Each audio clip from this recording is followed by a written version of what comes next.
Baru saja dari kick off dilakukan oleh tidak ada Arhan, kini ada Arhan Pratama, masih Arhan langsung di kotak penalti, langsung alhamdulillah, alhamdulillah, alhamdulillah. Pelatih timnas Indonesia Shin Tae-yong lagi-lagi membuat kejutan saat melawan Vietnam pada leg pertama semifinal Piala AFF 2022, Jumat 6 Januari 2023. Formasi tim yang diterapkan pelatih asal Korsel berubah. Tidak hanya formasi, Shin Tae-yong juga merotasi sejumlah pemain utama. Shin Tae-yong memainkan 5 back dan mencadangkan Egy Maulana Fikri, Ricky Kambuaya, Witan Sulaiman, Sadil Ramdhani, dan Ilijah Spasojevic. Shin Tae-yong memang kerap mengubah strategi timnas Indonesia. Ia tidak pernah mematenkan formasi permainan, apalagi pemain sebagai starter. Strategi Shin Tae-yong ini pun membuat lawan bingung. Leg kedua akan dilakoni skuad Garuda di Mai Dinh Stadium, Vietnam, Senin 9 Januari 2023. Laga penentu lolos ke final Piala AFF 2022 ini akan berlangsung mulai pukul 19.30 waktu Indonesia Barat. Pada laga kemarin, Shin Tae-yong untuk kali pertama memainkan formasi 5 back atau tepatnya 5-3-2 pada Piala AFF 2022. Terakhir kali timnas Indonesia menggunakan formasi 5 back terjadi pada 24 September 2022 kala menghadapi Curaçao di Stadion Gelora Bandung Lautan Api. Kala itu, timnas Indonesia berhasil menang 3-2 atas Curaçao. Pada Piala AFF 2020, timnas Indonesia juga menurunkan pola yang sama kala menahan Vietnam dengan skor imbang tanpa gol. Kali ini, timnas Indonesia menurunkan 3 back tengah, yaitu Rizky Ridho Fahruddin Arianto dan Jordi Amat. Di dua sisi sayap, Shin Tae-yong mempercayakan Asnawi Mangkualam dan Pratama Arhan. Sementara, 3 gelandang yang ditugaskan Shin Tae-yong untuk mengawal lini tengah timnas Indonesia diserahkan kepada Mark Klok, Rachmat Irianto, dan Marcelino Ferdinand. 2 penyerang timnas Indonesia pada sore ini akan diserahkan pada Yakob Sayuri dan Dendi Sulistiawan. Timnas Indonesia kemungkinan juga bakal bermain lebih Spartan dengan menurunkan 3 gelandang di depan 3 bek tengah. Pertandingan ini diprediksi bakal jadi pertarungan yang seru di lini tengah antara pemain timnas Indonesia melawan Vietnam. Patut ditunggu apakah timnas Indonesia bisa menang lagi atas Vietnam sejak 2016. 5 penyebab timnas Indonesia gagal menang dari Vietnam di leg 1 semifinal Piala AFF akan dibahas di sini. Salah satu di antaranya adalah karena finishing yang tak kunjung membaik. Timnas Indonesia gagal memaksimalkan keuntungan bermain kandang kontra Vietnam pada leg pertama semifinal Piala AFF 2022.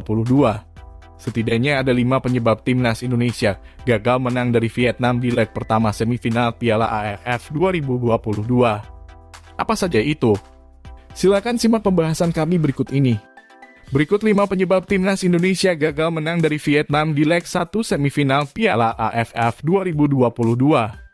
5. Shin Tae-yong telah turunkan para penyerang. Shin Tae-yong memutuskan untuk menyimpan Egy Maulana Fikri dan Witan Sulaiman di bangku cadangan sejak menit pertama. Sebelumnya mereka kerap menjadi andalan sebagai starter.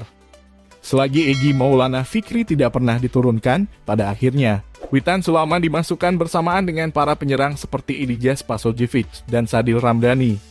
Tujuannya mungkin untuk mencetak gol di menit akhir, namun itu sudah terlalu telat karena mereka masuk di saat laga hanya tersisa semenit.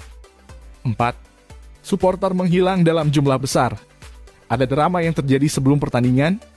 Kertas-kertas koreografi milik La Grande Indonesia dirobek oleh para petugas keamanan sebelum laga timnas Indonesia versus Vietnam.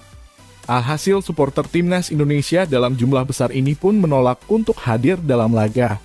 La Grande Indonesia mengisi tribun utara belakang gawang. Itu adalah posisi yang strategis untuk mengintimidasi lawan. Jika saja tidak ada drama ini, mungkin laga bisa terpengaruh dengan hasil akhir yang lebih positif, mengingat ini adalah laga kandang. 3. Dendi Sulistiawan salah ambil keputusan. Dendi Sulistiawan dipercaya tampil sebagai ujung tombak dalam pertandingan ini. Pada saat laga memasuki menit ke-20, sang striker Bayangkara FC mendapatkan peluang emas. Umpan terobosan Marcelino Ferdinand berhasil menjangkau Dendi Sulistiawan, namun sayang sang striker malah memilih mengoper ketimbang menembak langsung. Jika saja pada momen ini Dendi berani menembak, mungkin hasil akhir akan berpihak untuk Indonesia. 2. Ketangguhan Vietnam. Perlu diakui bahwa timnas Vietnam memang begitu tangguh di sepanjang turnamen Piala AFF 2022. Mereka belum pernah kebobolan sejauh ini dan ketangguhan itu kembali terbukti. Meskipun ada faktor keberuntungan yang memengaruhi, namun organisasi pertahanan timnas Vietnam perlu diakui memang apik. 1.